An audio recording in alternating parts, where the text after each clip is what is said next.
the side. You'd better run and hide. More to the side. Everybody wants to stay alive. Step to the side. You'd better run and hide. More to the side.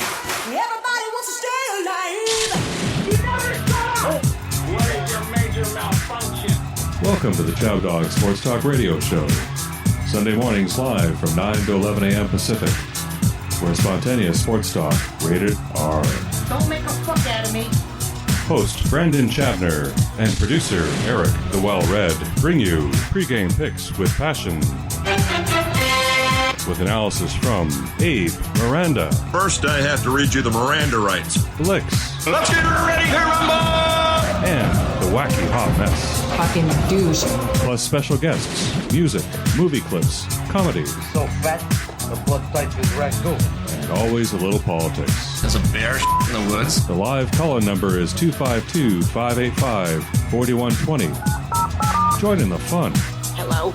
And now, here's your host, ChabDog. Thank you.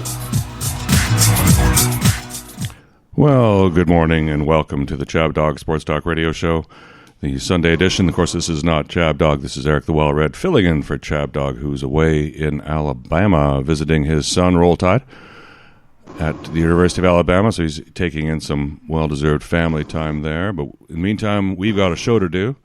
So you've got myself, the Well-Read, Abe Miranda, and Blixx, and the Wacky Hot Mess breaking down all of the action today. But just in recognition of ChabDog, here's a little something we can play here on Alabama. If this thing will work.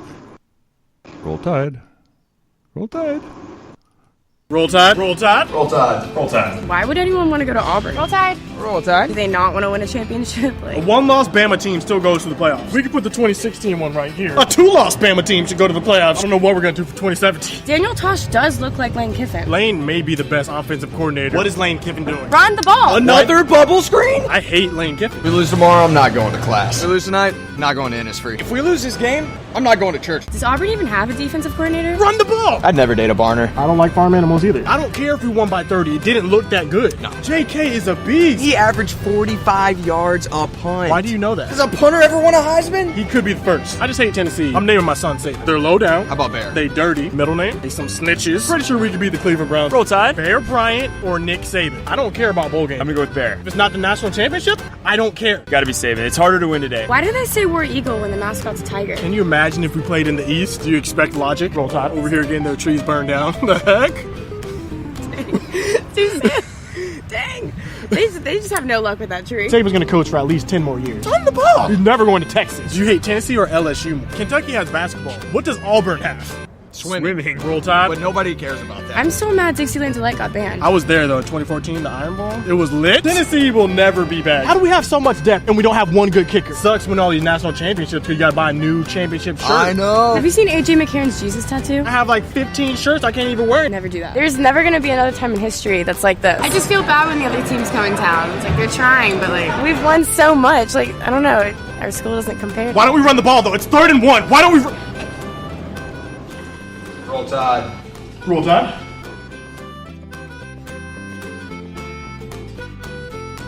Auburn needs Jesus, man. They need Brandon Chicken is who they...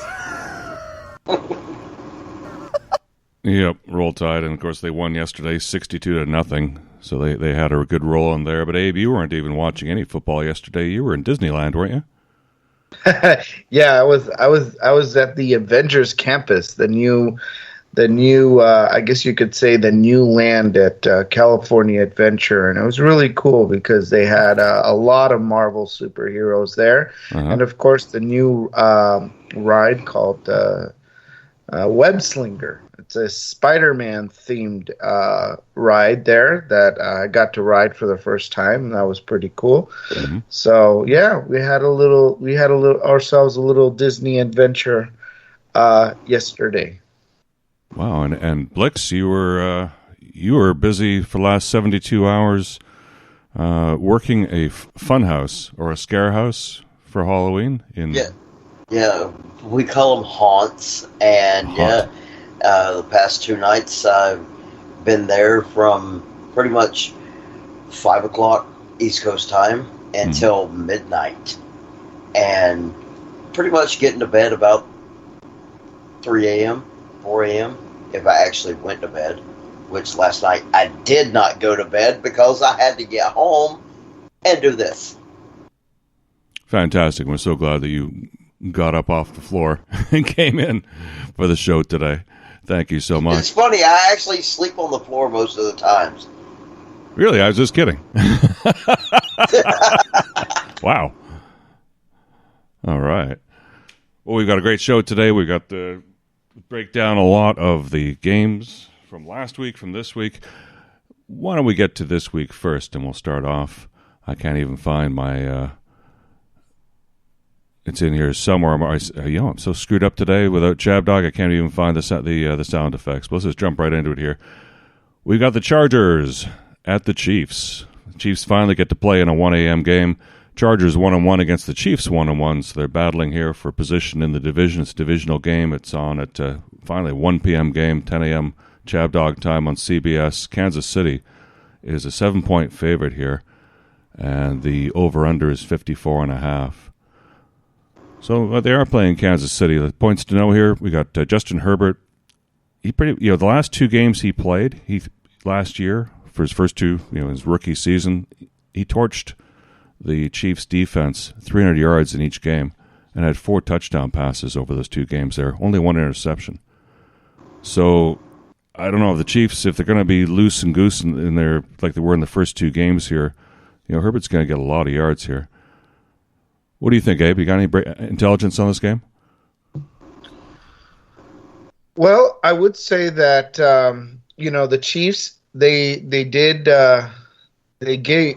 give up over 450 yards to the Browns and the Ravens, and while the Chargers did allow over 400 yards to the Cowboys, so it's going to be a pretty good game. I would say that it's more likely to be a shootout.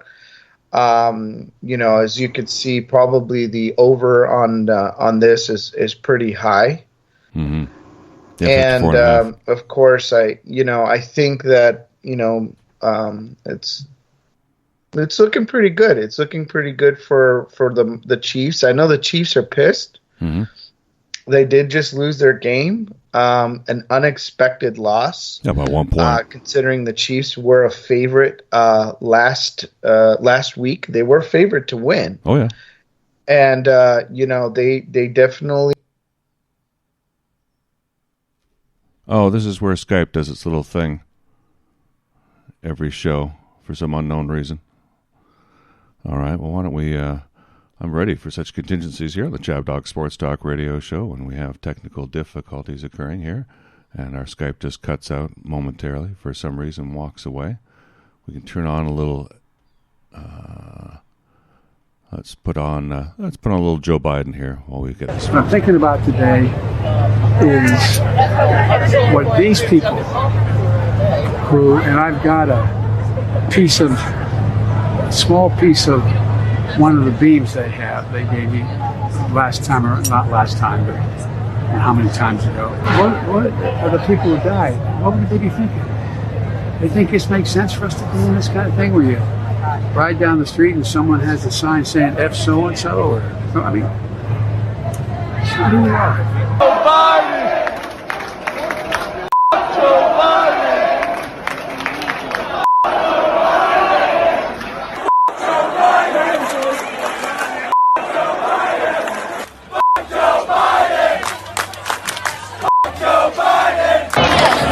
Joe Biden! Joe Biden!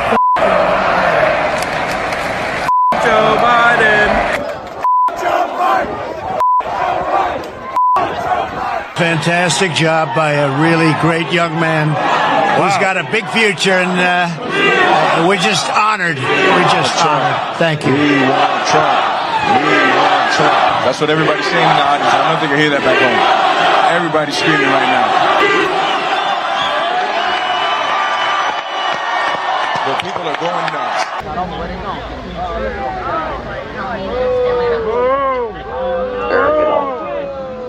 Whoa! You're a mud for what you did to Afghanistan. All right. There we are. Terrible, terrible.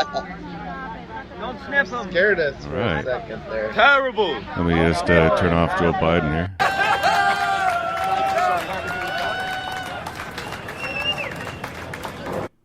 All right, welcome back, gentlemen. Welcome back to the ChabDog Sports Talk Radio Show. We have reestablished connection here. We even have video again too with our Nice. Abe. Can you hear me? I can hear you loud and clear now. Fantastic. And Blixx, do we have you there? I got both of y'all loud and clear. Oh, fantastic, fantastic. All right. Well, back to the Chargers and the Chiefs. We're just breaking down. Yeah, they talking about how the Chiefs have given up a lot of yards there, and in fact, Abe, you were just talking about how they just gave up a lot of yards there. Carry on. Yeah, so Blixx and I, we were talking. It was going to be, we do see that the over is very high. It's in the mid 50s. It is going to be a high scoring game, and Blixx had a little bit more commentary on that. Go ahead, Blixx. Yeah, it's simplistic as this. Patrick Mahomes doesn't lose 2 games in a row, number one. Yeah. Number two, Herbert has lit up their defense since he was in the league to begin with. I'm thinking this is going to be high scoring to begin with, but in the fourth quarter, the Chiefs will find a way to get not 1, but 2 turnovers that completely flips the game. This game, if you were going to bet on anything, bet on the over. Yeah, I'm liking the over here a lot too. And let's see. In fact, the over has cashed in on each of the past 3 games that these two teams have played at Arrowhead Stadium. So there you go. That's a good choice. Good choice. Are you ready for some football? Next up, we have the Saints 1-1 against the Patriots 1-1. 2 1-1 teams playing at the 1 o'clock hour here on Fox. With the Patriots, the run defense has been pretty shaky. The Jets got 152 yards on them last week and 31 carries, almost 5 yards a carry there. And, the Saints, they don't have much. That's pretty much all they got because Jameis Winston isn't working. So they've got, if they're running game, if they get any kind of running game going there, I'll put it this way, Blixx, if they even have any kind of running game, do they have a chance against the Patriots? They do have a chance just from that dual threat, Jameis Winston, if, and this is a major if, the offensive line actually blocks for him. Yeah. We got 2 shades of the Saints in 2 weeks. We got the Saints that look like, holy crap, Jameis Winston actually is an NFL quarterback. And then we got another shade of the Saints that says they have no clue what to do without Drew Brees. Mm-hmm. Which way are they going to go this week? Well, and in my opinion, they have no clue. Mm-hmm. They have no clue. I'm leaning towards the Patriots very heavily on this game just because of that factor. Yeah, Abe, last week the Saints' entire offense was held to 128 yards and 6 first downs because of protection and blocking issues. Is there any chance they get any better this week, and especially against Bill Belichick and the Patriots? This is going to be a difficult game for the Saints, mostly because Mac Jones, for example, he's done a little bit better as far as a quarterback is concerned. Yeah, he's getting a little better. He's thrown a little bit better, and he also has a pretty good completion rate. I think Mac Jones is one. He's currently getting about 60. I think he's done about. Yeah, I think he's done like 30 plus passing attempts, and his completion percentage is about 70%. at least in his first 2 career starts here. I think Aaron Rodgers is probably the other one, but he had a horrible game 1 though. Mm-hmm. New England defense has played well. They're going to give the Saints a little bit of problems, just like last week. Mm-hmm. New England is giving up about 11.5 points per game. Mm-hmm. So that's tough. That's a tough defense that the Saints are going to have to bulldoze through if they're going to win this game. Mm-hmm. So it's going to be tough, especially since the Patriots have allowed about a little bit shy of 300 total yards per game. Mm-hmm. And they're ranked like 5th in the NFL when it comes to that. So, even though the Saints aren't able to put up a lot of offense, they've got Vegas spooked enough that the Saints are only plus 135 as a dog, and the Patriots are only a minus 155.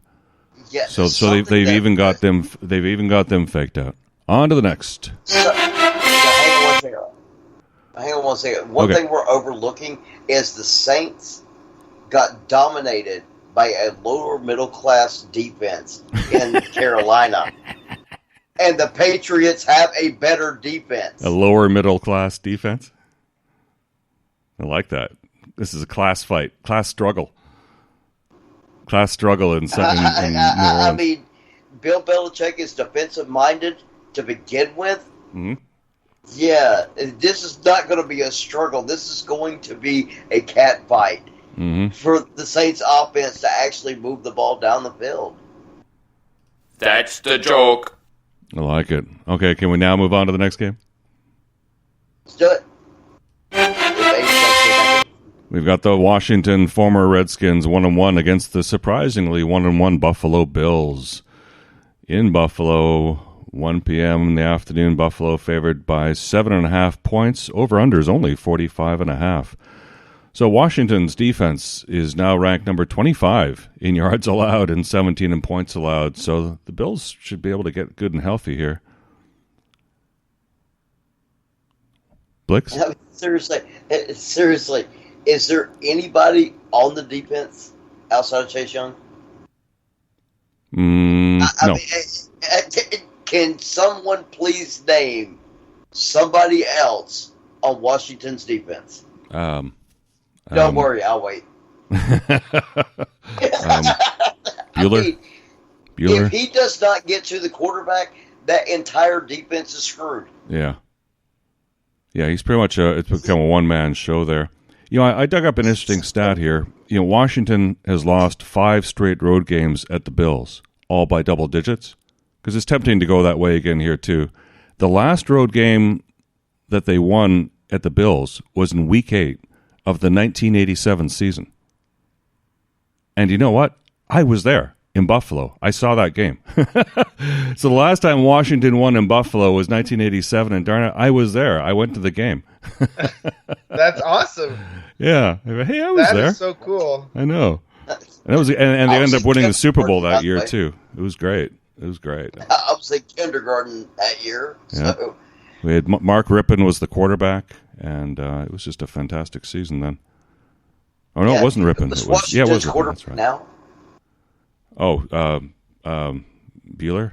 No, I can't even name the guy anymore. See, my point exactly. Nobody knows anything about Washington except for Chase Young. Well, they dropped the name Redskins, and we all lost interest in them there. So yeah, it's. I look at this. Yeah, the Bills, the 7.5. That might be the only issue here, but it's hard to make a case as to how Washington's going to be able to win this game, and even Vegas has disrespected them too.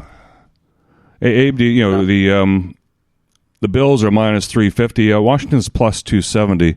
Yeah, you think Washington might be a plus 300 here? I wonder why it's only as low as 270. I think just I have no idea why it's there, but it is obviously the Bills are a clear favorite in this game. They absolutely pulverized the shit out of Frank the Tank's Dolphins last week. Oh my goodness! Yeah, that was mauling. I mean, anybody who had the Dolphins on their fantasy team last week, they got hurt. It was not good for them. Yeah. It was not good for the Dolphins. And also they lost their quarterback. So, I mean, it's just disgusting. And, Washington was able to beat the Giants 30-29 last week. So I just assume maybe that's why Vegas has the numbers a little bit lower, simply because they were able to beat the Giants. But the main important thing here is that the Giants are not the same as the Buffalo Bills, and we do know that the Bills have won about 7 of the last 8 meetings between them. So yes. They do have a history, like you mentioned, Eric. They have a history of beating the Washington football team, and I think that's where we stand for today's game. All right. Well, on to the next game. The Bears 1-1 at the Browns 1-1, 1 p.m. And the Cleveland is a 7-point favorite, but only a 44.5 point over/under. Bears rookie quarterback Justin Fields has performed. It's his first career start. They're gonna start the guy. They're finally getting rid of the redheaded stepchild. He gets to start, but he's the 36th different starting quarterback since 1989. And it's the second most quarterback starts for a fresh quarterback, other than the Browns at 37. So look, the Browns finally found their quarterback. I don't know. I saw a little bit of Justin Fields last week, and I just scratched my head and say, like, he's short, he's really light, like you could throw him away with one hand, like backhand him into the corner. I don't understand why he was picked as a quarterback at all, let alone the Bears starter. Do you guys have any insight on that? I get just one thing to say, and it's not about Justin Fields whatsoever. No. It's the fact that this Myles Garrett, Jadeveon Clowney on opposite sides thing has not worked out just yet. But of course, they didn't play during the preseason because everybody took the preseason off, and everybody keeps saying 3 or 4 games in, they're going to get it. Well, now they got a mobile quarterback. We have 2 fast defensive ends for the Browns with Clowney and Garrett. Can they get to him? Can they disrupt his field of vision? Can they make him move around and think he's as fast as he was in college and somebody else sack him? Or are we going to play like we played? I'm saying we because I'm a Browns fan. Or are we going to play like we did the past 2 weeks and downplay the other team's offense once again? Yeah. I guess they're going to downplay. What do you guys say? Well, I just got to say that it looks like the Browns are a clear favorite in today's game. Only 7. And that's probably just going to carry on, continue. I think the Bears are hurt. They do have a few more players that are out than the Browns. So that might come into consideration when making a pick. It is possible that I know that I had Odell Beckham Jr. on my fantasy team. We dropped him last week, but he might. I think he's expected to make his season debut today. Yes, he is. That is correct. Yeah, he's supposed to actually do that, and it's really weird that he's actually going to make his season debut when Landry's out. Well, he's been Mr. Irrelevant so far, so I don't see this changing at all. I mean, the only thing, he can only make it better, not worse. But it's mysterious as to why Cleveland's only a 7-point favorite at home against a floundering Bears team starting a rookie quarterback who looks really out of place. I'm sorry. I watched the first 2 games. I know why they're only a 7-point favorite. Really? I know exactly why they're a 7-point favorite. Because we're playing zone defense. We have a hard time stopping the run, which goes back to the Clowney and Myles Garrett effect.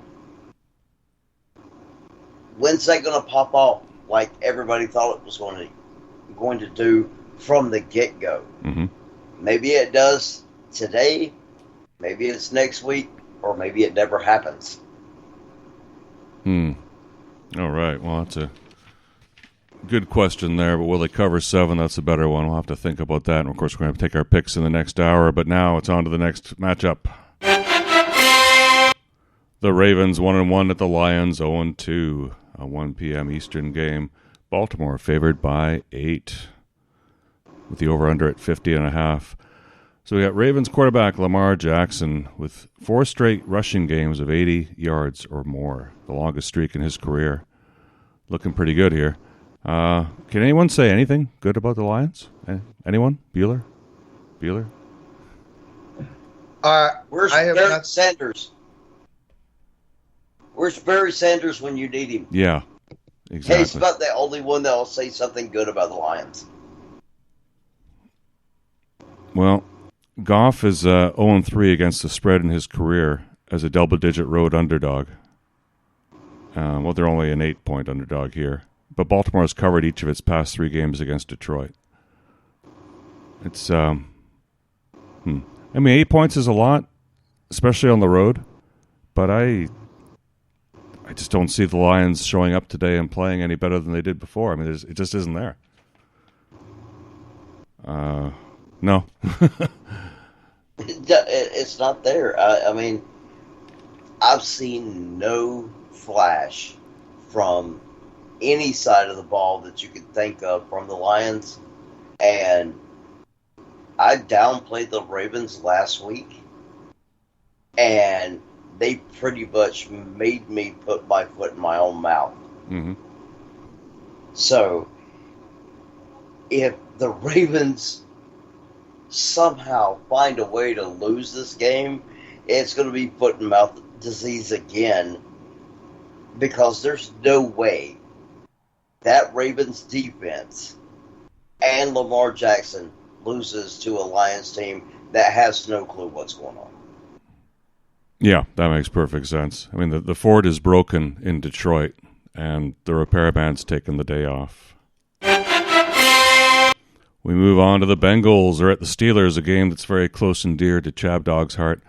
Bengals 1-1 at the Steelers 1-1 at 1 p.m. Pittsburgh's only a 3-point favorite here. Is this a trap?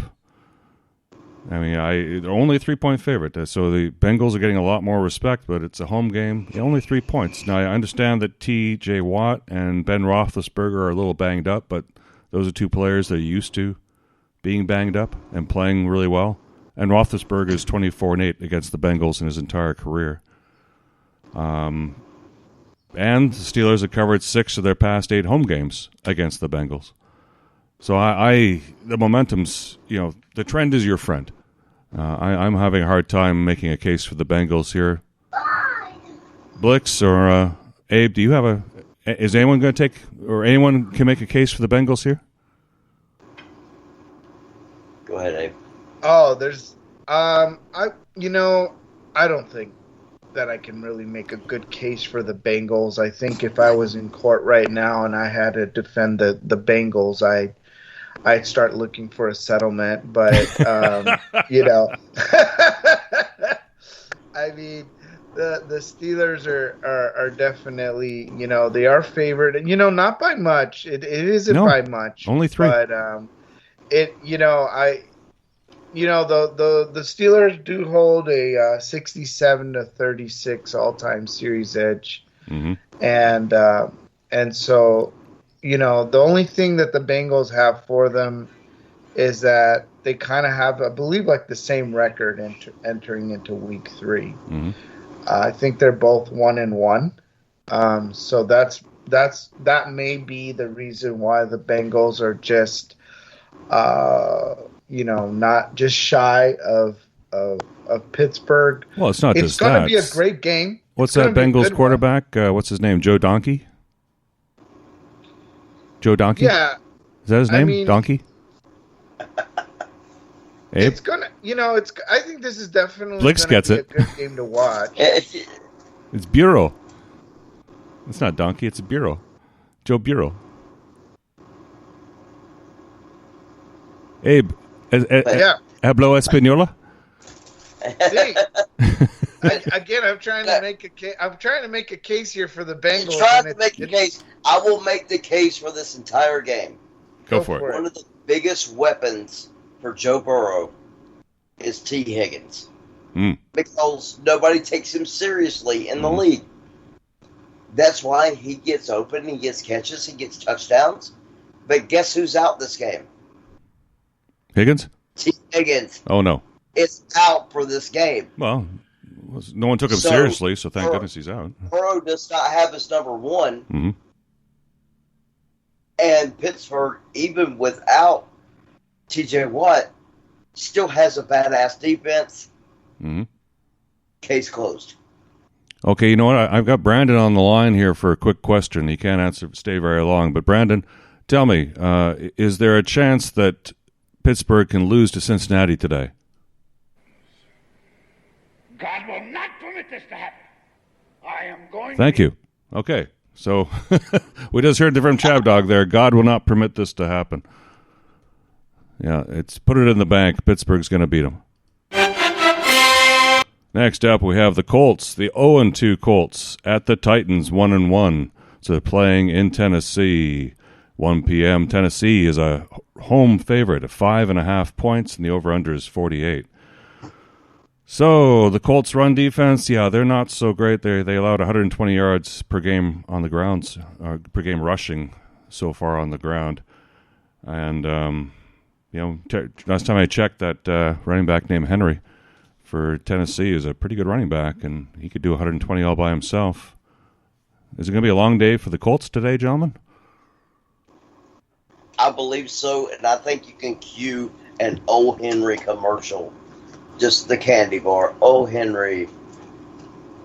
They're just going to keep feeding him the ball any way they can get him the ball, and yes, it is going to be an excessively long day for the Colts. Yeah, they got Julio down by the schoolyard and A.J. Brown catching balls, but the Colts.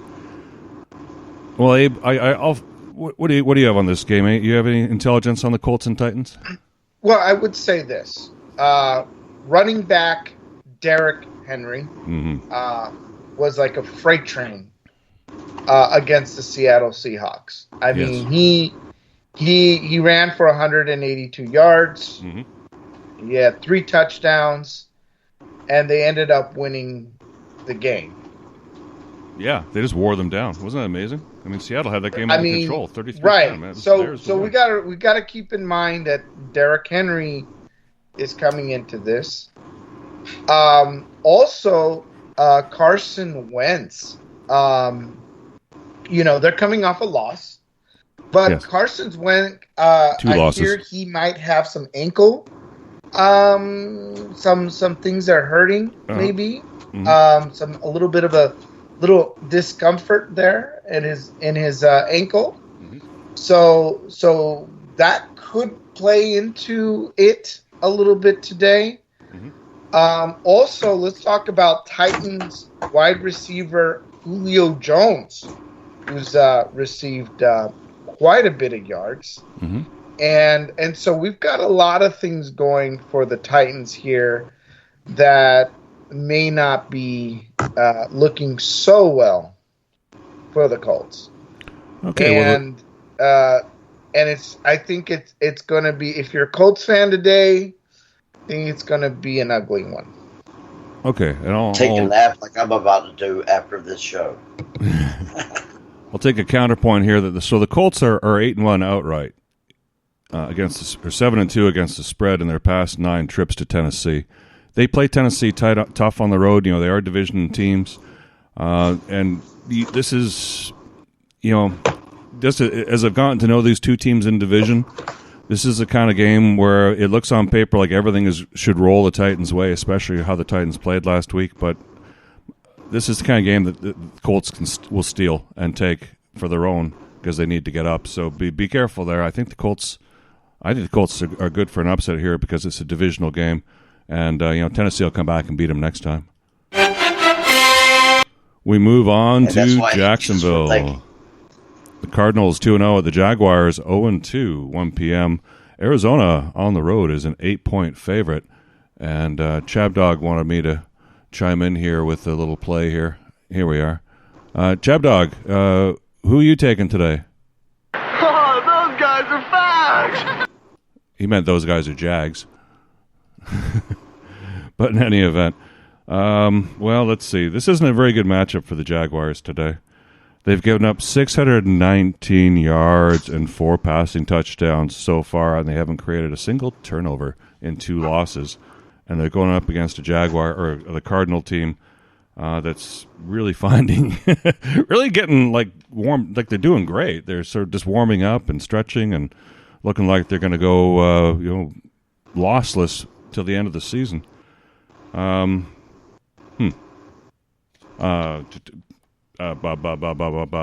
don't. Okay, somebody. You have no idea what to say, and I said this 3 weeks ago that the Arizona Cardinals are a sleeper in the NFC West. You did.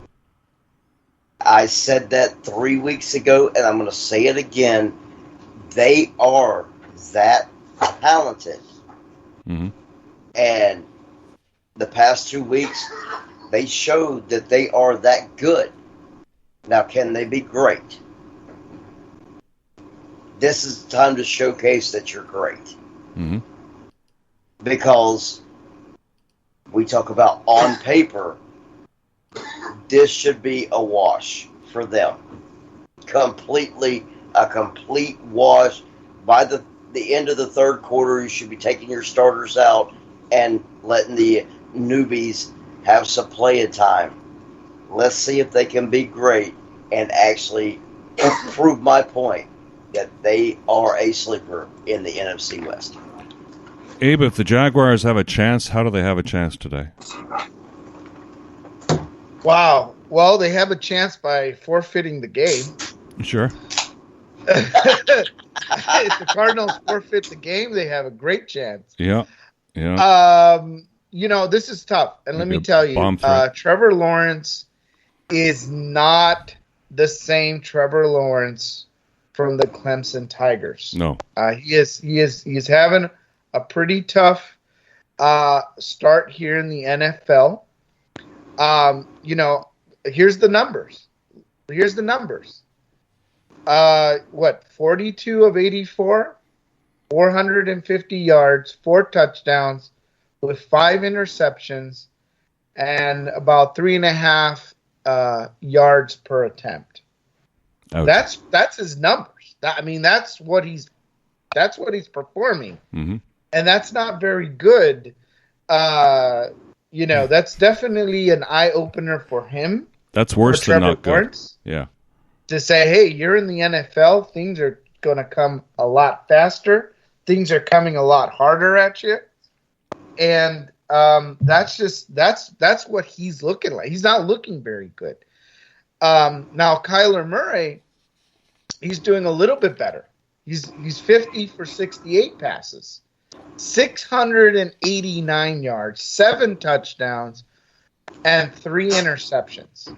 Okay? So Kyler Murray's doing better than Trevor Lawrence as far as what we're looking at. The Cardinals are 2-0 versus the Jags that are 0-2.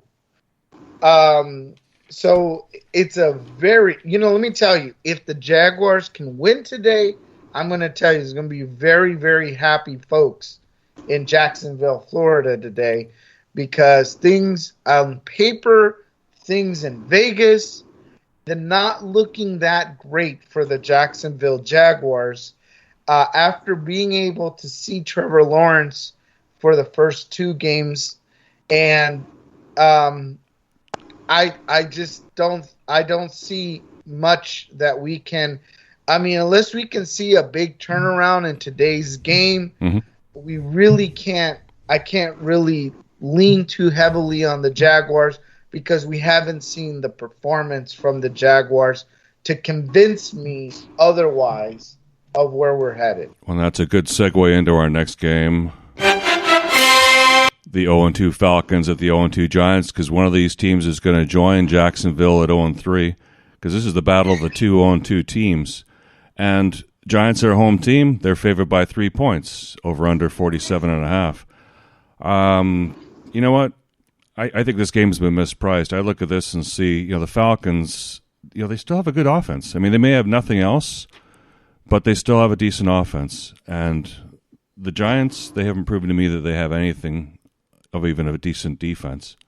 So I'll take the Falcon offense over the Giant defense, and all of their special teams and everything else just being equally bad on both sides. And I see a good chance for a Giant or for a Falcon upset here. Anyone else on the Falcon bandwagon? Anyone else think the Giants can pull it off? I actually think the Giants can pull this one off. I really do. I think that Falcon offense is discombobulated. Matt Ryan. It's Matt Ryan and Calvin Ridley. And that's where everybody's targeting the defense. It's just them two. They have no running game. Their offensive line is lackluster right now. Mm-hmm. I'm not saying they're bad. I'm just saying they're not performing. Mm-hmm. Abe, can you make a case for the Giants? Well, I would say that the Giants, this is of course two teams that are not that far apart. They are closer together, which means the Giants do have, this isn't a heavily leaning Falcons team. This is just, it's what we're talking about, something really small here. The margin is small. Daniel Jones, I would say Daniel Jones has done well against Washington as far as maybe rushing, he seems like a rushing kind of guy. So that's, the only thing I got is Daniel Jones. Kenny Golladay is may not be playing today. Mm-hmm. Even Engram has not played. He's still questionable. Mm-hmm. Sterling Shepard has had 9 catches for 94 yards in week 2. So that's something. Mm-hmm. This is a great game to watch. This is going to be a really great game to watch because it's going to just be about who's going to make the bigger area. Right. The Giants could come in and win this. Like Blixx said, I think there's room for it to go on either side, but there is some room for it to go lean towards the Giants on this game. The other thing to take in consideration is that this is a home game for the Giants. Yes. Anything you got, Blixx? Yeah. We got to jump to the next one anyway. This is going to be a great game to watch. People want to watch a football game, which means they want to see people move the ball up and down the field. They don't care about how many points are scored, but the way you're describing it is, here's the kickoff. I get the ball at the 25-yard line. I get it to the 33, punt. I get the ball at the 25-yard line, move it to the 33, punt. That is the way you're describing it. And seriously, this is not going to be a great game to watch. And the agony of the feet. Sloppiest. Yeah, this is going to be the sloppiest game of the week. Agony. And the agony of the feet. That's a good. But this next game is going to be much better. We have the Dolphins at the Raiders. Dolphins 1-1 at the Raiders 2-0, 4:05 p.m. Vegas is only a 3.5 point favorite. And the Dolphins, they're starting Jacoby Brissett. So, I mean, let the Sharks out. There's blood in the water already, gentlemen. Oh, yeah. Which Jacoby are we going to get? Are we going to get Patriot version or Colts version? I think you can only get one version, the barbecue flavor. But when he was with the Patriots under Bill Belichick, he was awesome. He's the only quarterback in the league with at least 25 starts to complete less than 60% of his passes. Only one. That's what I'm saying. The Patriots had him as a emergency backup, and they had to use him, and he fucking went off. Then the Colts picked him up because the Patriots didn't re-sign him. He was the shits. So which Jacoby Brissett are we going to get? Well, the shits are the shits. Yeah, exactly. That's the one the Dolphins have right now. Abe, is your godbrother tearing his hair out for over this game? Yeah, he's definitely going to be watching a lot of Dolphin disappointment. It does not, what's crazy is that he is in November. He's going to go to Miami, and he is going to watch the Dolphins play on I believe maybe a Sunday game and then a Thursday game. And then he's probably going to come and watch them play the New York Jets in late November. So he might be watching this game 3 times in November, and the only hope for the Dolphins may be against the Jets in late November. This game is not going to be they're not playing the New York Jets. That's one thing to keep in mind. We got Jacoby Brissett, who's your starting quarterback for today, because unfortunately Tua was ruled out with a rib injury. He's going on IR. He's gone. Yeah, I mean, this is not good for the Dolphins. I mean, if you pick Tua as your quarterback in the fantasy leagues, you're absolutely screwed. You're sucking wind, yeah. Derek Carr has got a few things going for him. He was banged up a little bit, so that could be a factor. But he does lead the NFL in passing yards. The Raiders are doing really good. Especially, I mean, we got to look at last week's game, like 35-0. That's tough. I don't see a lot of hope for the Dolphins in this game. What did I say week 1? I said Waller. And guess what? Waller keeps getting open, and he's making Derek Carr look like a Hall of Fame quarterback. Yeah, well, they might do the same here. Yeah, because there might Raiders, be the same here, Blixx. Maybe this will be a good game. They're just as good as Buffalo here, but we got to jump on the time here. So we got next up the 0-2 Jets at the 2-0 Broncos. They're playing in Denver at Mile High Stadium, and Denver's a 10.5 point favorite because I guess the odds makers think the Jets won't be able to breathe up there at 52.80. So you got Zach Wilson playing here today. He's going to be navigating Vic Fangio's.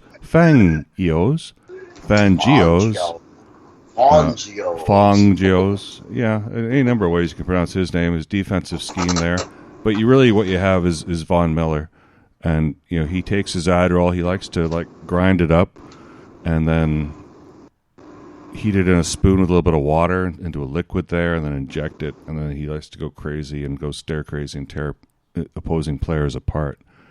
So the Jets, there's going to be a lot of green blood on the field there. And Broncos quarterback Bridgewater is going to look like Joe Namath today. Like he's going to have 400 yards passing. Oh my God. I'm glad I'm not a Jets fan. Because this is one I just don't see. Take the Broncos. Take the Broncos minus 17. They're going to beat the Jets. I can't make. I'd like to try and make a case, even pretend to make a case. I'm not going to pretend. Can you guys pretend to make a case for the Jets? Yeah, I can. Get out. Is Altoon playing? That's it. I can pretend to make a case if you get out. Perfect. Well, let's save some time on this one because we'll save it for the next one. Because we need it here. This is the Buccaneers 2-0 at the Rams. They're here in L.A. And the Rams, hey, they're 2-0. And this is the afternoon national game on Fox. And the Rams. Actually, no, Tampa Bay is a 1.5-point road favorite over the Rams. There we go. Over under 55. This is a lovely game. This is such a lovely game for me because of the 2 points I made about the Buccaneers.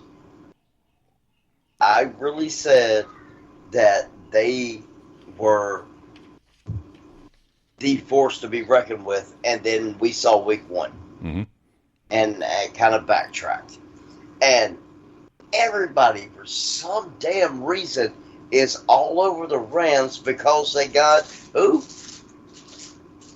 Matthew Stafford. Yeah. Everybody's like all over their nuts. And this is the proving point. Are the Rams for real? Is Tampa Bay in a Super Bowl hangover? And I really think, and this is when Tom Brady steps this game up from like knee high to a midget to above 8 feet tall. That's the this joke. Game is not going to be close. This game is not even going to be close, and it's going to prove my point that that whole Matthew Stafford hype with the Rams was all bullshit. You know, Blixx, I hope you're right, and that's what you're saying is exactly what my first blush in this game, and it's what I want in my heart to occur.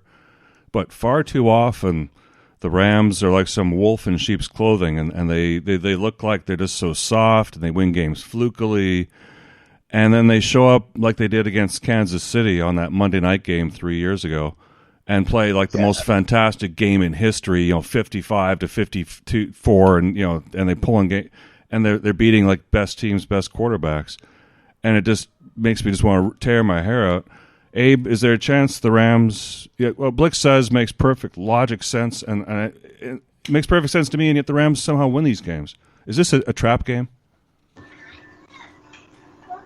Well, I will say that Stafford has done well for the Rams up to this point. Again, coming up against the Buccaneers, it may be a whole different thing, like Blixx had mentioned.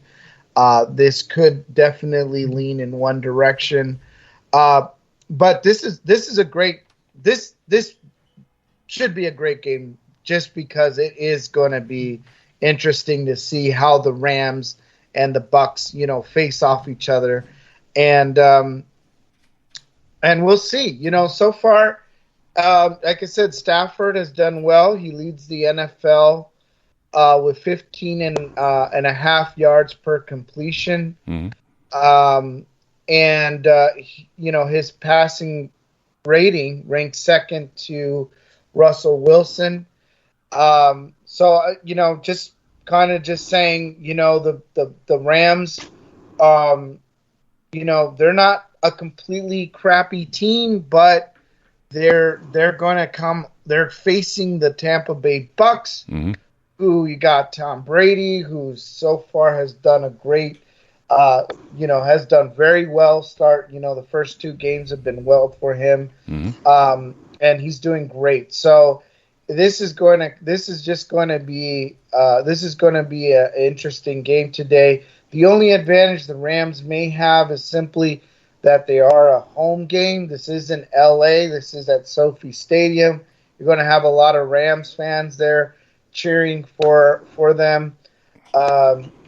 So that's where we're looking half the at. fans are going to be Buccaneers. Game, but so here we go. Here we go. That's a good segue into our next. SoFi Stadium. It's a good segue into our next. We got to jump here.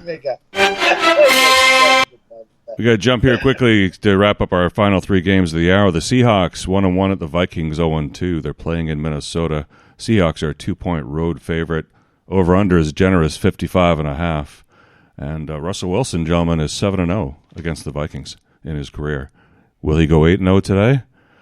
I like the Seahawks today in this game to come back and shake off that loss last week to Tennessee and pound the Vikings and just show the world that Kirk Cousins really was just sloppy seconds the Redskins spit off before they lost their name.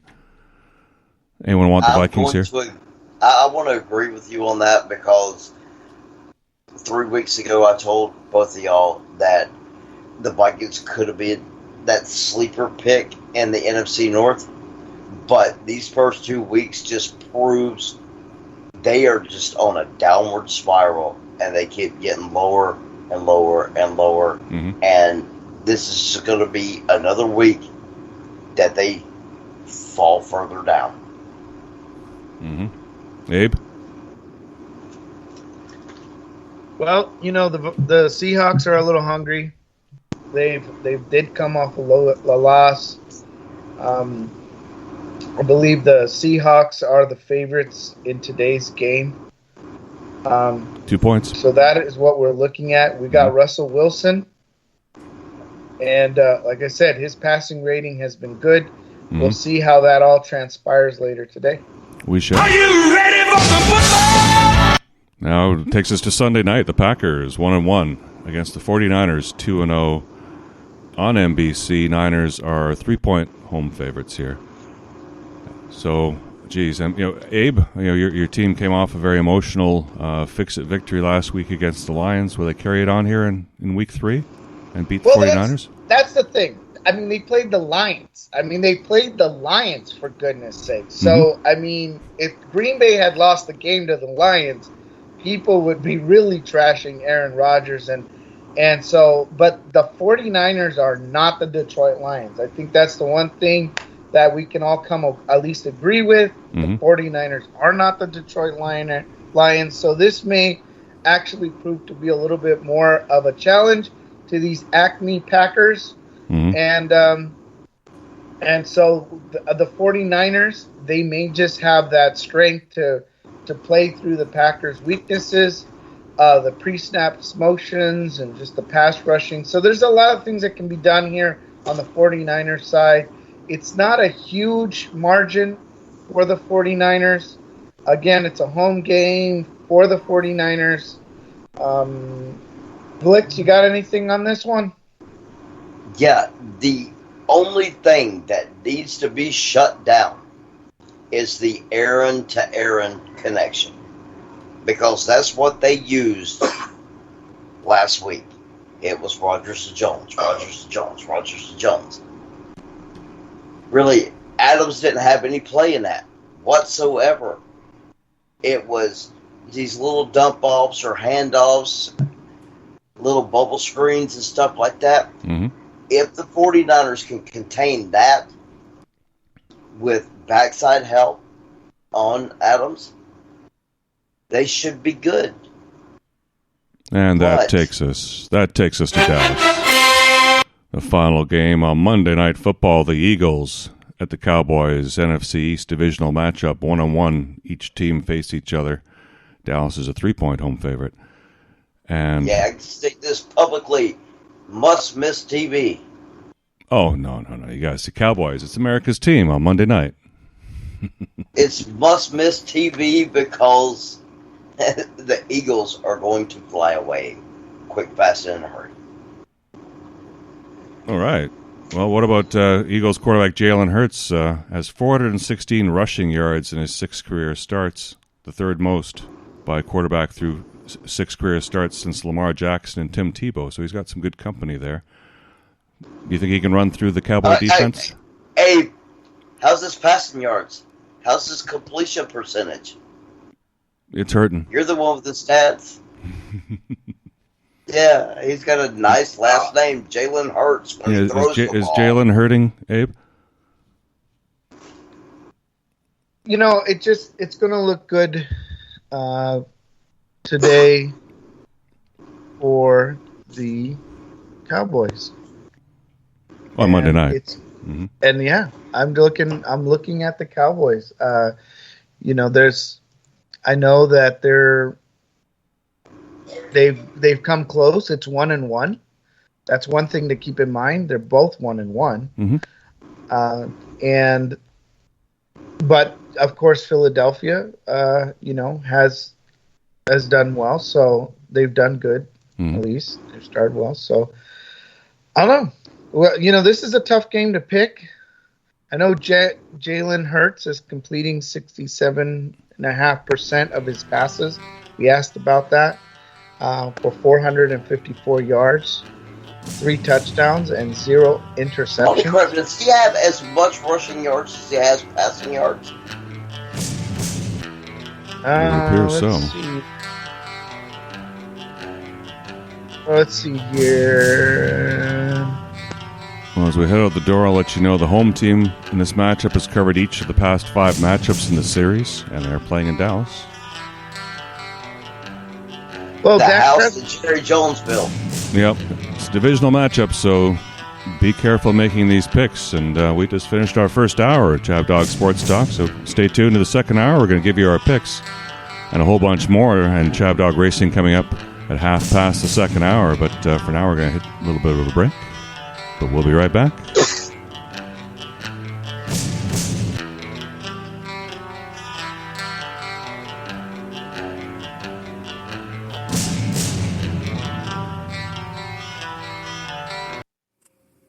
We're told that greatness is exceptional when it should be expected.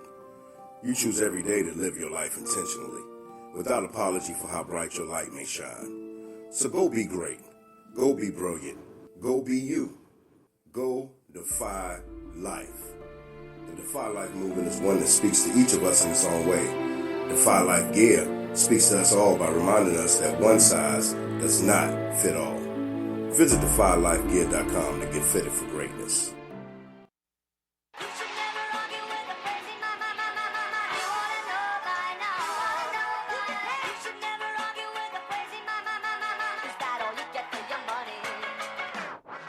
The Law Office of Brandon S. Chabner, serving clients in Southern California with transactional legal services since 2007.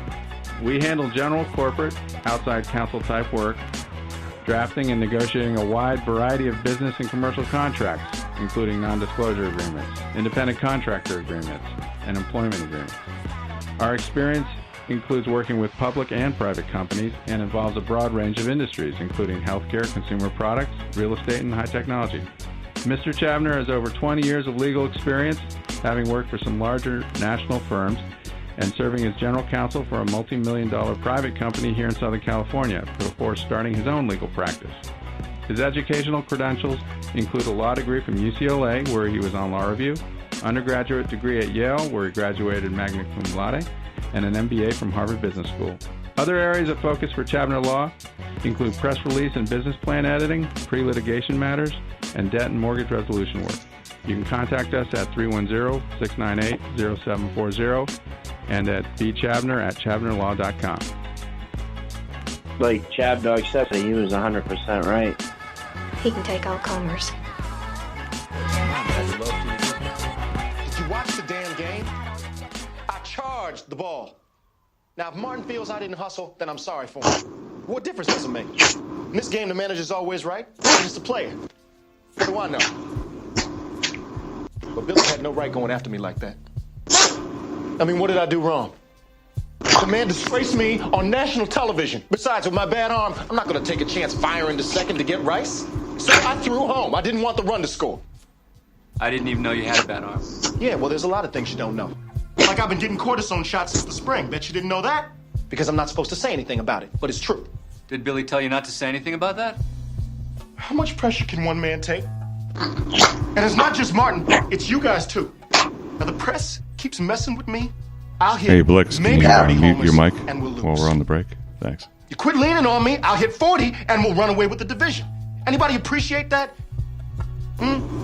Does anybody really appreciate who I am? You're just one of 25 guys. It's about time you learn that. You're not the whole ball club. The real leader does his leading on the field. And I don't put up with no prima donnas. I played Rice deep, just like you told me to. When I saw that Randolph wasn't going to make the catch, I charged the ball like I always do. Boy, what you think you do and what my eyes tell me you do are two different things. What'd you just say? What? Did he just call me boy? Reggie. What are you talking about? No, Gabe, this is exactly what I'm talking about. That right there is this right here. You see how they're restraining him? Hey, nobody's restraining me now. Listen, you said I was an old man yesterday. Let's see how old I am today. All right, stop it. Billy didn't mean anything by that, and you know it. Sit down, Billy.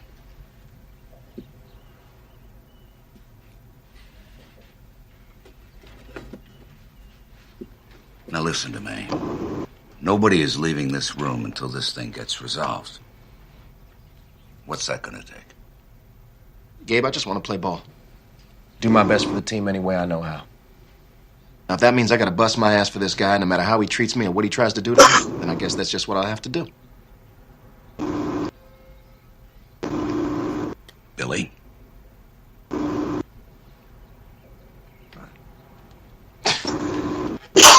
Look, Billy. Reggie is a part of this ball club. And you're gonna have to accept that. I don't expect you guys to become friends, but there'll be no more public displays. And somehow, some way, you're gonna have to learn to tolerate each other. Or certain decisions will have to be made. Excuse me. The Red Sox beat the Yankees 11-1 this afternoon, completing a 3-game sweep in which they hit an American League record 16 home runs in the series. You know I love this city, Milt. It's the greatest city in the world, and the fans, tremendous fans, with tremendous heart. So naturally, they're going to root for the underdog. But it's all a pose, Milt. If you knew what Billy was actually like, look, that's another story for another day. Reason I'm calling you, and this is for you exclusively. Let's just say on deep background for now. After what happened at Fenway, I'm going to have to let Billy go. I don't relish it, and I love the guy. But I'm on my way to Detroit. It's time to make a change. The Associated Press is reporting that George Steinbrenner will fire Billy Martin today in Detroit. Good morning, the New York Yankees. You tell Steinbrenner if he fires Billy, he can take my season tickets and shove them up. The New York Yankees. Hi, Martin. Who's going to manage, Yogi? I mean, I like Yogi, but as a manager, forget about it. Good morning, the New York Yankees. George gets rid of Billy, and I start rooting for the Mets. You know who we ought to fire? We ought to fire himself.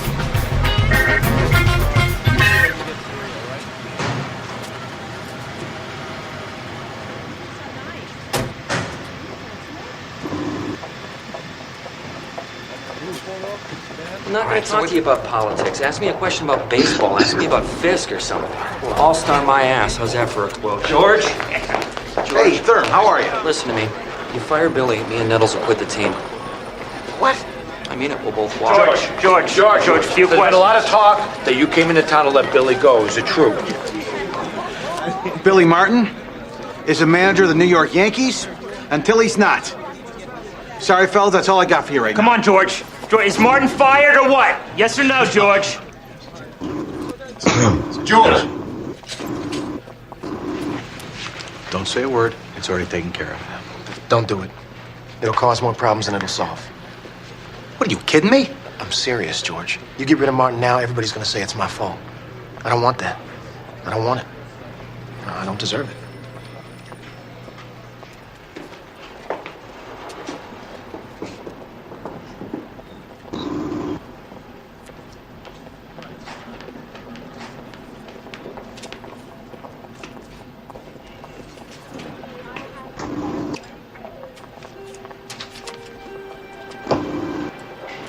Maybe it's nothing.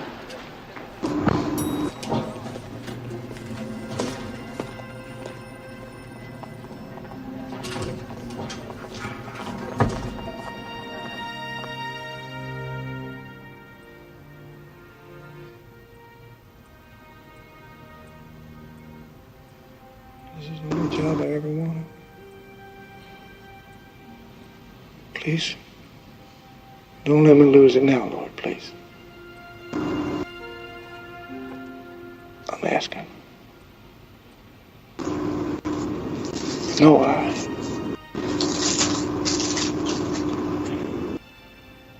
haven't always done right by you, but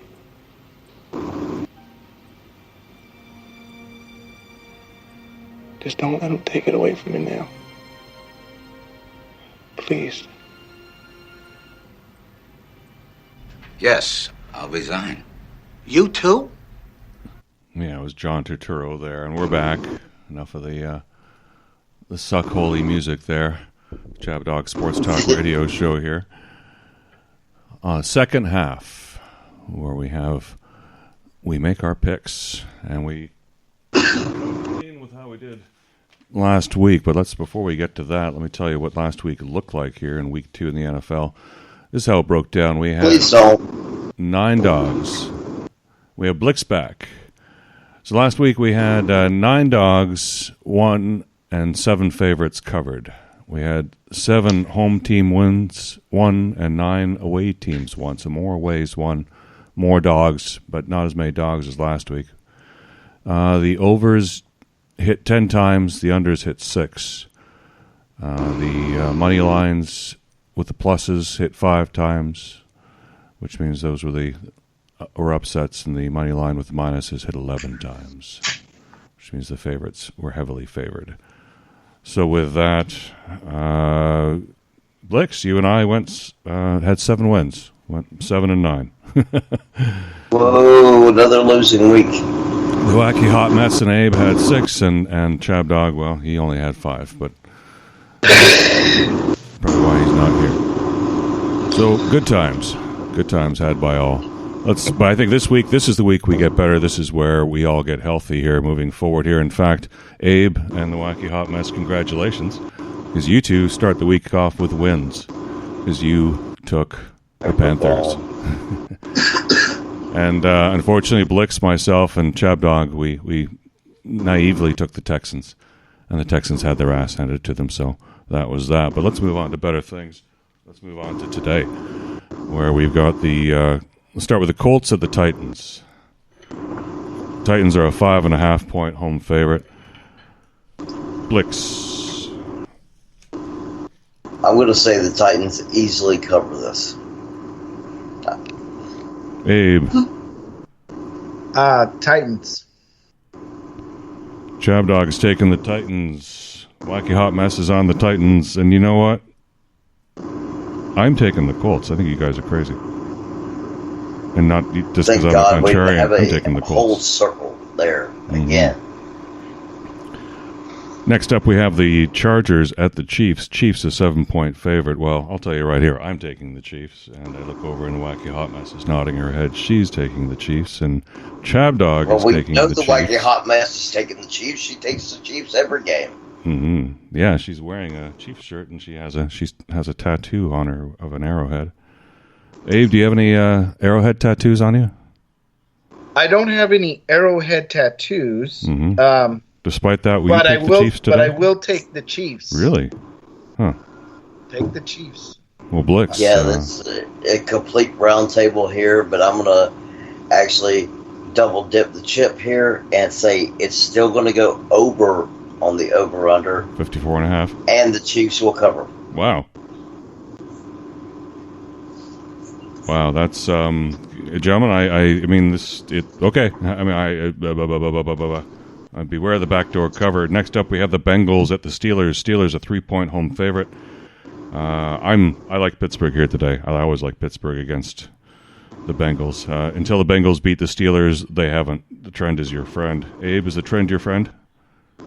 The trend is my friend. That's the Pittsburgh may be happy today. Mm-hmm. The ChabDog's taking Pittsburgh. Wacky Hot Mess. She's taking the Bengals to put their foot down. Blixx, are you taking Bengals? No, 20 straight years, Pittsburgh against a team from Ohio. They always dominate. I don't think they'll dominate. I think they'll win close, but I got to take the Steelers. Okay. So Wacky Hot Mess is out on a limb. Next up, we have the Bears and the Browns. Browns are a 7-point home favorite. You know what? I still like them over the Bears. I'll take the Browns. And ChabDog, he's taking the Browns. In fact, I'm missing out on some of his comments here. Hold on. In fact, he said about this game, he said, the Bears, it won't be Fields Day in Cleveland, go with the Browns. Abe, how do you like the Browns? I like the Browns. The Browns are good. I'm going to pick the Browns. Wacky Hot Mess? She's with the... Wacky Hot Mess is chilling with the dog pound. Do you even have to ask me? No. That means we're all talking about the round table. We know Blixx where he stands with the Browns. Exactly. Yeah. Just like we know where Wacky Hot Mess stands with the Chiefs, we know where Blixx. Exactly. Good for you. And just to catch up on ChabDog, when it comes to covering on the Colts in Tennessee, when it comes to covering, it's finally Tennessee time. Go with the Titans. That's his joke there. Okay, next up we have the Ravens at the Lions. Lions, an 8-point dog, home dog. ChabDog said the Lions lie down at Ford and implore Harbaugh, thank you, sir, may I have another? Ravens win by double digits. So ChabDog is taking the Ravens. Wacky Hot Mess, she's on the Ravens. Abe, the cackling Abe Miranda. Ravens. And the Blixxkreig. Blixx the Blixxkreig. I'm going with the team formerly known as the Cleveland Browns. Yes. Yeah, I know what that means. It's Ozzie Newsome's team. Exactly. And we have the Saints and the Patriots. ChabDog says Jameis was exposed last week, and that's always dangerous when you go up against bellicose Bill. New England wins by more than a measly field goal. And right now the Patriots are a 3-point home favorite against the Saints. So ChabDog's taking New England. Blixx, who do you like? Gotta take the Patriots here. Belichick's going to destroy that offense. Yeah, Wacky Hot Mess, who do you like? Yeah, she's jumping on the Patriots bandwagon here. I'm on the Patriots bandwagon. I don't see the Saints. Jameis Winston passing for even 128 yards today. Abe, who do you like? I like the Pats. Yeah. Spooky but true. And next up we have the Cardinals at the Jaguars. Arizona is a 7.5-point favorite, and ChabDog says Arizona's been lately weak as a favorite against the spread, but hey, those guys are Jags. Take Arizona. So he's taking the Cardinals. I'm on the Cardinals. Who do you guys like? I'm on the wings of the Cardinals right now. Mm-hmm. Cardinals. And Wacky Hot Mess is on board with the Cardinals, too. Then we have Washington at the Bills. Bills are a 7.5-point favorite. And ChabDog says, who's playing quarterback in Washington? Nobody worth remembering. It's a rather obnoxious spread, but go with it. And Bills are 7.5. That's not too obnoxious for me. I'll take the Bills, too. Wacky? She has. Drum roll, please. The Bills. Blixx, will be any surprise you're taking the Bills? I'm going to do the Chris Berman thing. Nobody circles the wagon more than the Buffalo Bills. So true. Abe? I like the Bills on this one. Gee, you sound so enthusiastic, too. Next up, we have the Falcons at the Giants. Giants are a 3-point home favorite. And let's see. Yes, and ChabDog says the G-men get well against the feckless Falcons. The Giants cover, so ChabDog is taking the Giants. Me, I like Matty Ice and the Falcons to offense to fly, Falcon, fly. Wacky? She's taking the G-men. Abe? You're taking New York and the home team. Mm-hmm. And Blixx? I only think there's 3 people relevant on the Falcons, and that's Alex Mack, Calvin Ridley and Mighty Ice. And just because I'm going to say the Falcons fly. Really? I like it. Just yes. Because it just doesn't matter. Just doesn't matter. Just doesn't matter. Then we have the Dolphins at the Raiders. Raiders are a 3.5-point home favorite there on that black hole of a stadium they have there in Las Vegas here. And what did ChabDog say here? Well, I'll look it up in a moment here. But who do you like, Blixx? I got to ride with the hot hand right now, and Derek Carr's playing like a franchise quarterback. I got to roll with the Raiders. Abe, who you liking here? Oh, I'm going to go with the Raiders inside their little Death Star there in Las Vegas. Death Star, yeah, that's a good name for it, the Death Star. Yeah, I'm taking the Raiders. Wacky Hot Mess.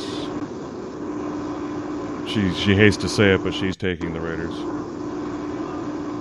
And ChabDog is taking the Raiders. So, okay, we're all Raidered out there. And it's shit. Yeah, we're all going to lose that game. Wacky Hot Mess is going to go take a shower.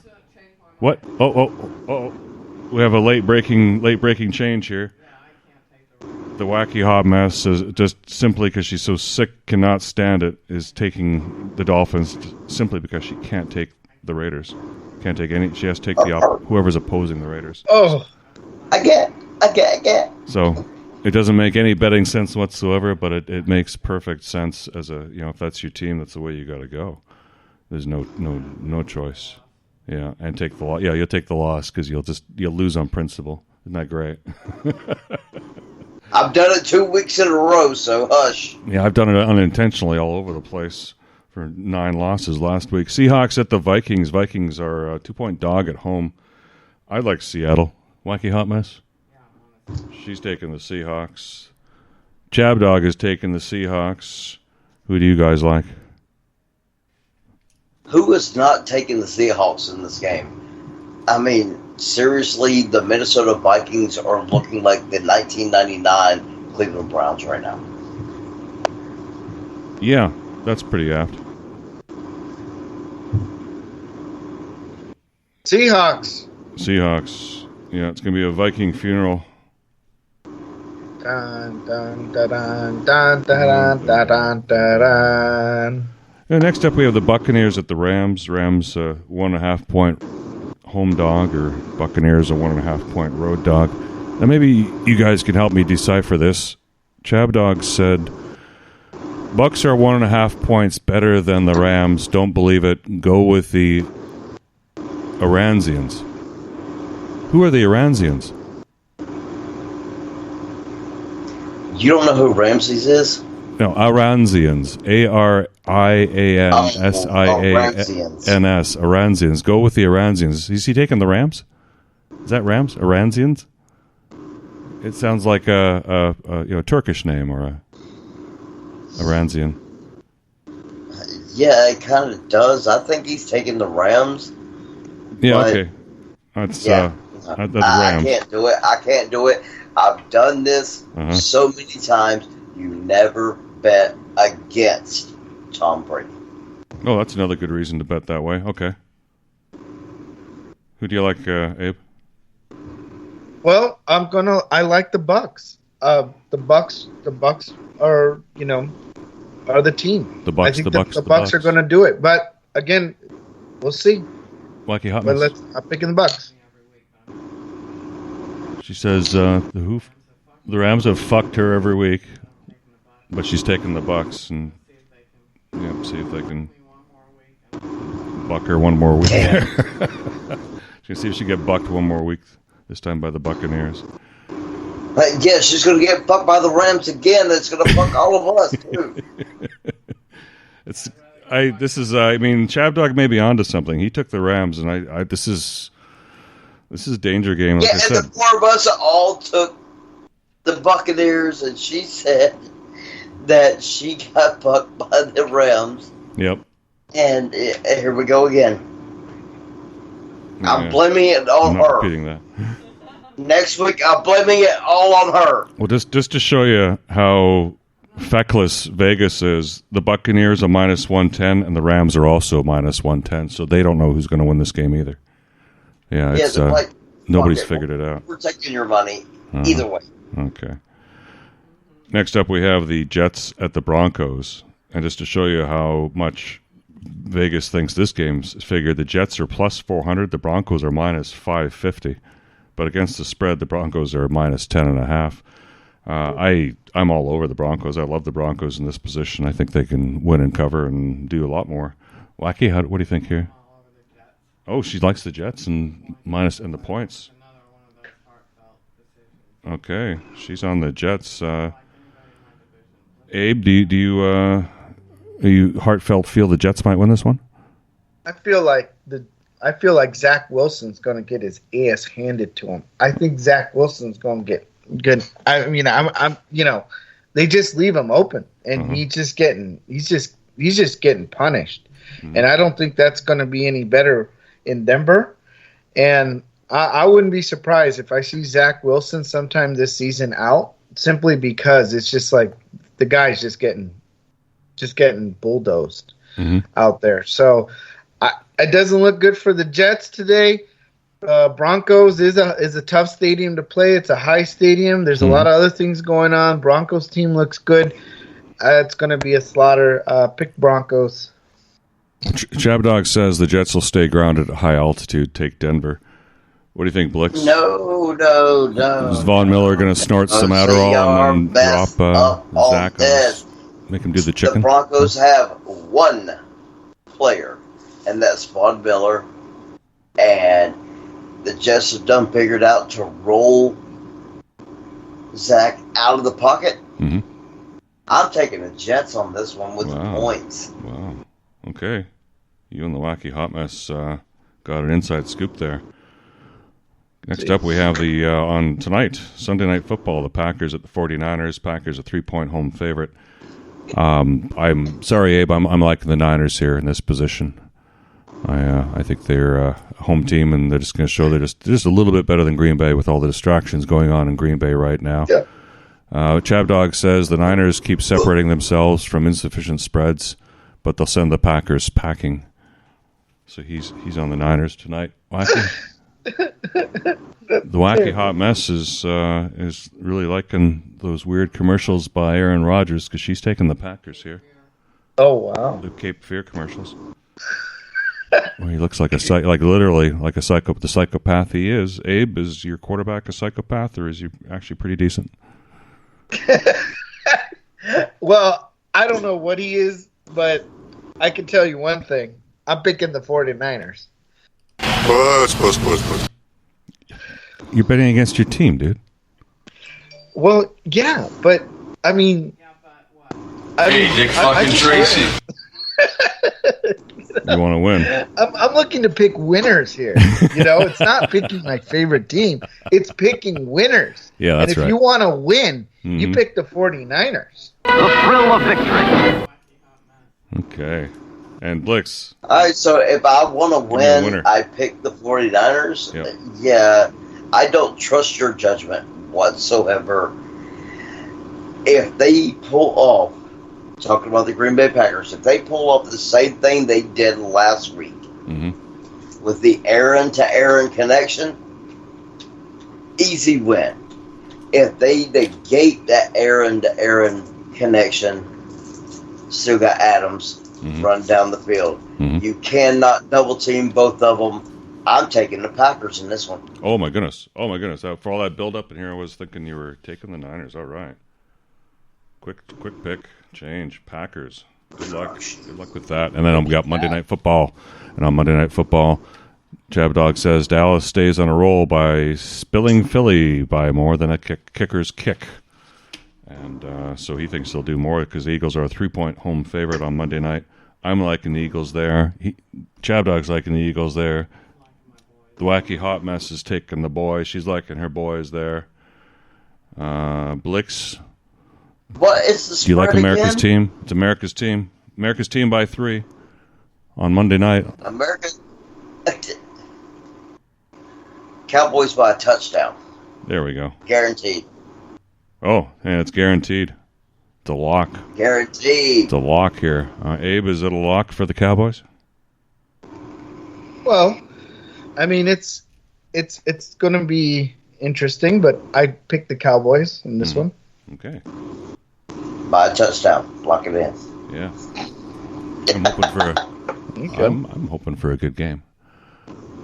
We're looking forward to a good game. I think it's good. Yeah, divisional matchup. I mean, even just seeing the Cowboys play a decent 4 quarters would be fantastic. And here we are, right, as I promised, right on time, that we would deliver ChabDog Racing at 2:30 the second hour, where we are right now.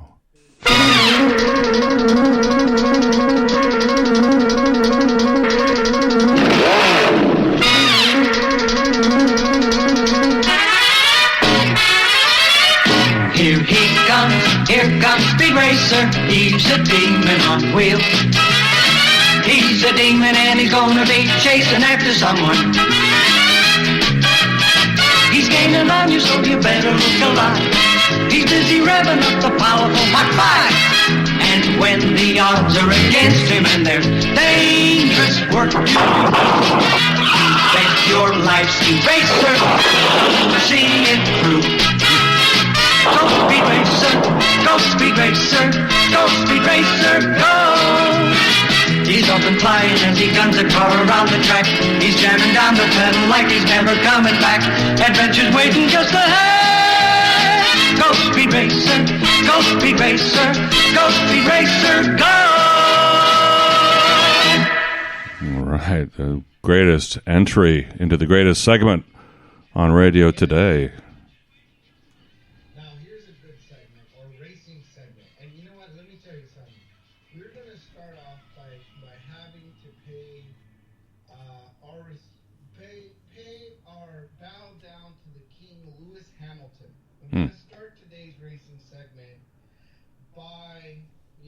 Getting on our knees and saying Hamilton beats Verstappen in Sochi, Russia for his 100th win.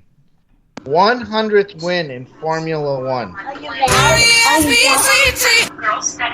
I mean, what do you do there? That's incredible. He's done great. Mm-hmm. Lewis Hamilton, Max Verstappen, Carlos Sainz from Spain. The top 3 winners in Russia and Sochi, and the king is still the king, untouchable. Yeah. Now speaking more on the domestic front here, we talk about NASCAR. Mm-hmm. We are in the playoffs, and we are currently in today is the start of round 12. This is going to be round 12. We got 3 races starting today. We've got Las Vegas Motor Speedway, Talladega Super Speedway, and Charlotte Motor Speedway. That will make up the 3 races that is round 12 of the playoff. Mm-hmm.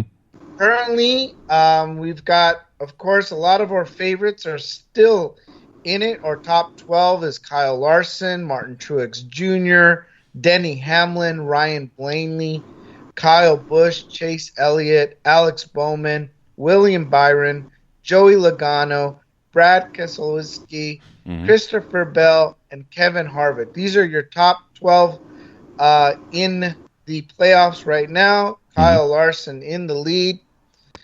Of course, today, actually going back to last, I believe it was Saturday night, we had a race here at Bristol Motor Speedway.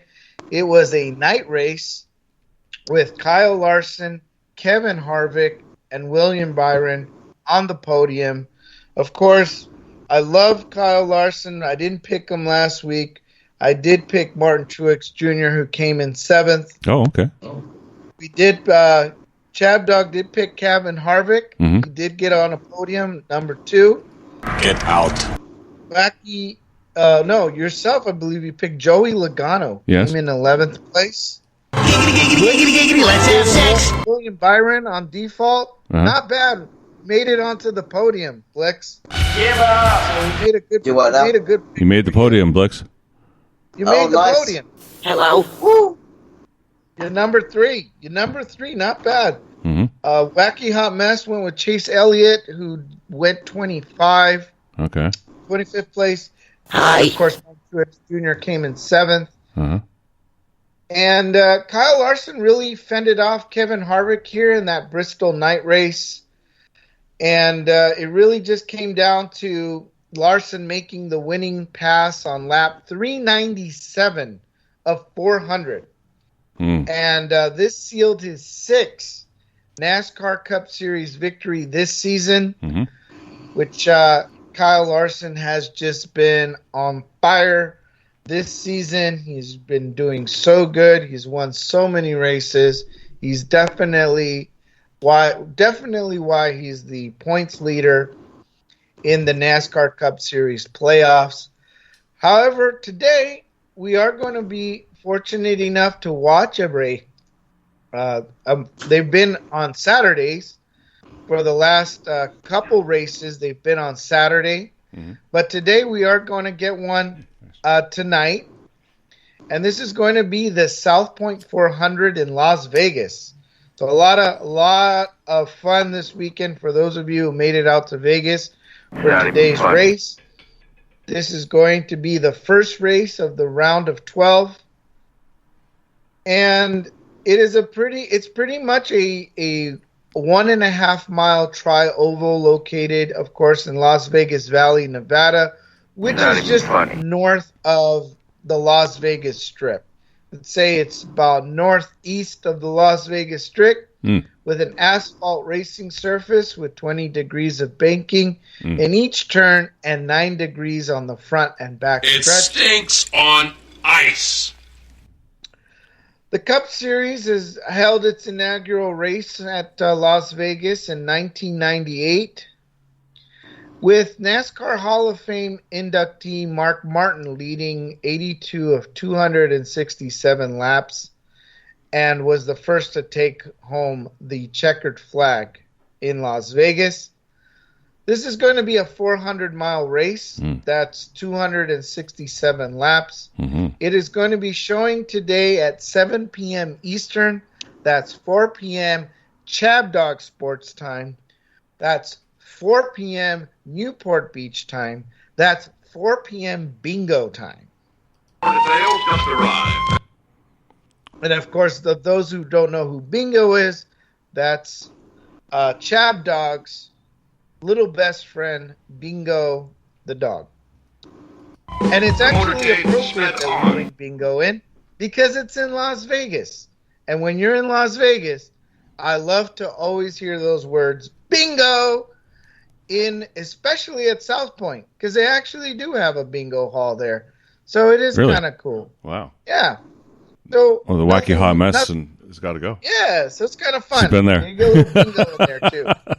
It's not racist at all, no. Not at all. All in Las Vegas. Of course, this is going to be broadcast on NBC Sports Network, NASCAR, Sirius XM Radio, and the PRN Network. So we are looking forward to that tonight. And the next race will occur again, like we mentioned, will occur next Sunday. And that will be in Talladega. Playoffs? The playoffs. So we got the playoffs going on. And then if we talk a little bit about IndyCar, I believe the IndyCar race is going to be happening in Long Beach today, too. So if you are watching... Yeah, we have a race happening right... There's a race, they're racing in Long Beach right now in the Indy Series. Exactly. So for those of you who are watching IndyCar, especially here in SoCal, it's always exciting for us to be able to get a race, especially since we've not had really we have not really had races here in SoCal since really the pandemic, and we've had to move a lot of our races to Las Vegas or Sonoma, or have had to be rescheduled to other places. So it is kind of nice that we do have the Acura Grand Prix of Long Beach occurring today at 3 p.m. Eastern, 1 p.m. noon ChabDog Sports Time.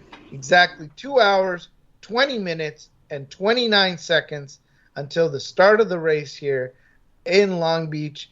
Are looking forward to that. So for those of you who are IndyCar, that's where we're at. Of course, we do have our top 3 overall championship standings for IndyCar with Alex Palou, Pato O'Ward, and Joseph Newgarden as your 3 championship standing. That's how we stand as of today. And so we're looking forward to a lot of nice racing here in Long Beach.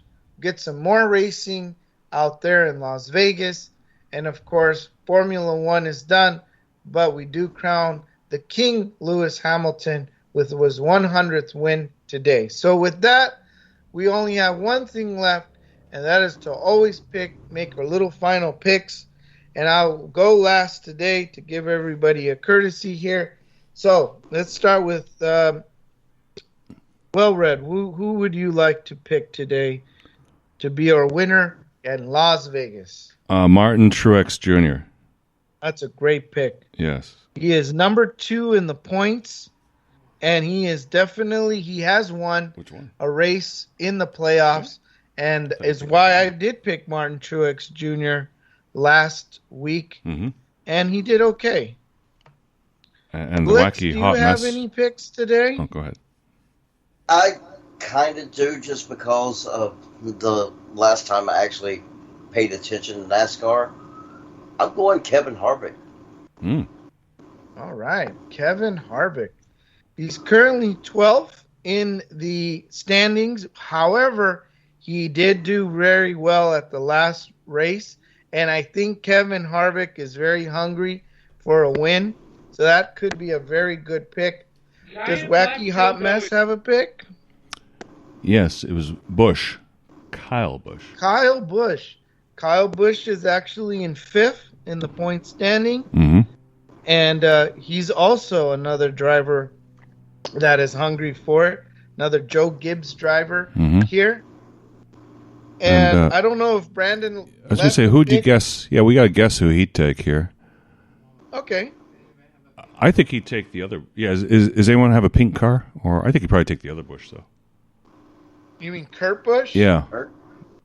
Well, we could put Kurt Busch. The only thing is he's not currently in the 12-man standing here for the NASCAR Cup Series. He wouldn't have chosen him. He could win. Unlikely. Maybe but we'll put him down for Kurt Busch here. And of course, I'm going to go with. I mean, it'd be awesome to see him do another repeat here. Kyle Larson. On fire. Can I make a ballsy pick real quick? Sure. Here's a ballsy pick. The Cup champion.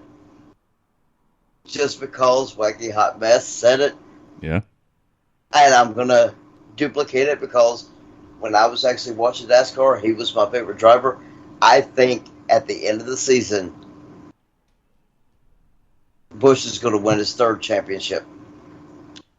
That's the joke. Okay. I'm going to get you down. Kyle Busch. All the way. Kyle Busch going all the way here. Yep, you're winning the Wacky Hot Mess's heart with all this praise. You're 3 for 3 right now.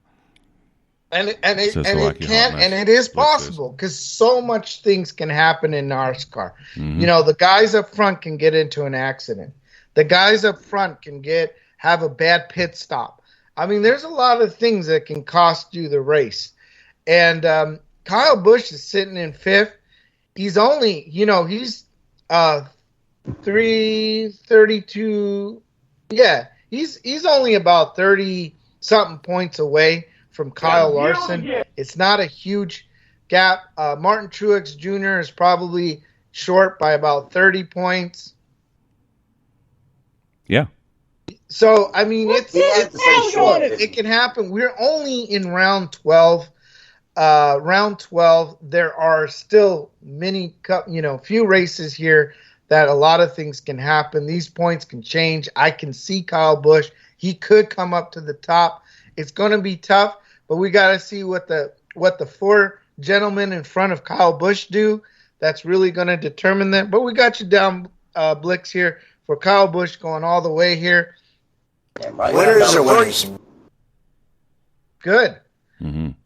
So with that, maybe we have a little time for some baseball or something else that you got on the agenda. Since all I can say is let's get our motors running.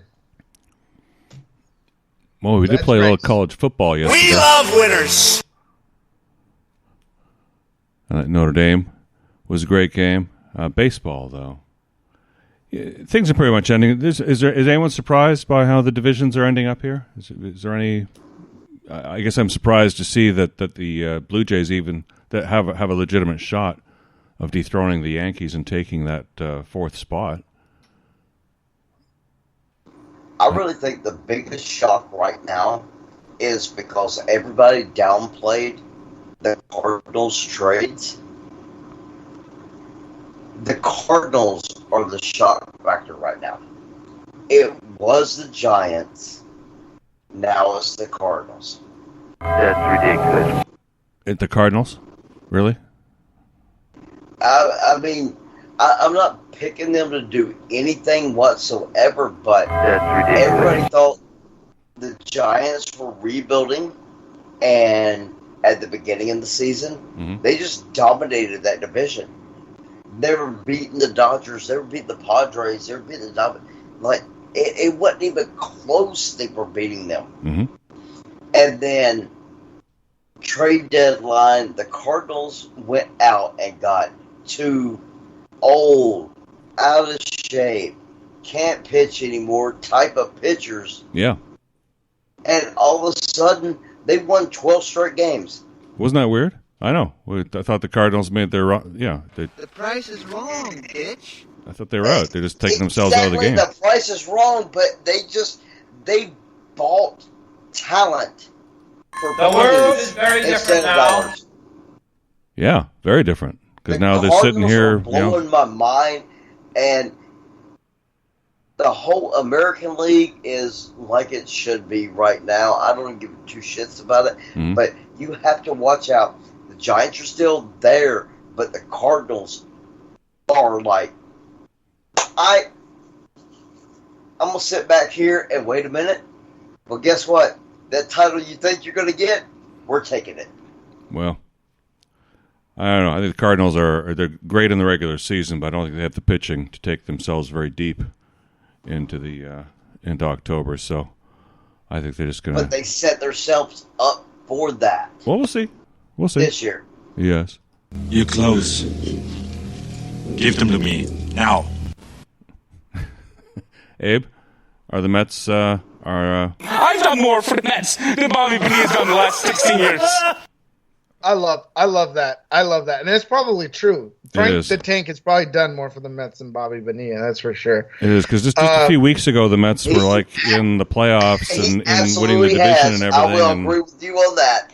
Frank the Tank has actually done more for the Mets than anybody has since Mike Piazza retired.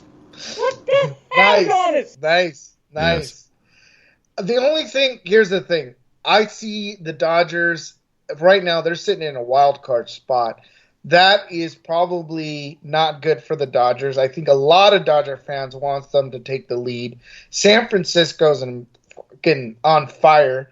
And here's the problem. The problem is the Dodgers, it's a one game do or die wild card game. So if the Dodgers get in against the Cardinals, they got one shot. And the Dodgers have lost, that one game, for example, to the Diamondbacks, or they have lost to a lesser team in one game. Maybe the start of the series. It would not be unusual to see them lose that first game.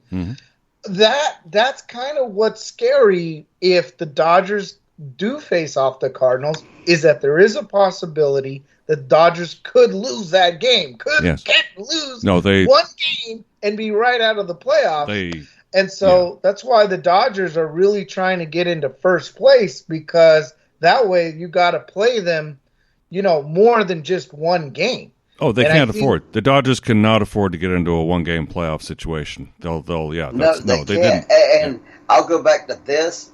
What he's saying right there is the 2016 wild card game.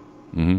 It was the Giants and Mets, and the Mets just come off a National League pennant. The Mets lost that game at home. Mm-hmm. At home, because the Giants were more hungry. Right now, the Cardinals don't give a fuck. They were supposed to be cellar dwellers, mm-hmm. and they're in playoff position. It doesn't matter if it's in Dodger Stadium or if it's in Busch Stadium. Does not matter. The Cardinals are going to go in there going, I'm taking this shit. Mm-hmm. And the Dodgers are going to go in there going, why am I in this position? That's right. Take your stinking paws off me, you damn dirty ape! Yeah, they're gonna. And there's one thing to keep in mind. One thing to keep in mind was earlier the Dodgers did play the Cardinals. They did play the Cardinals, and guess what? They were split on the series. Yeah.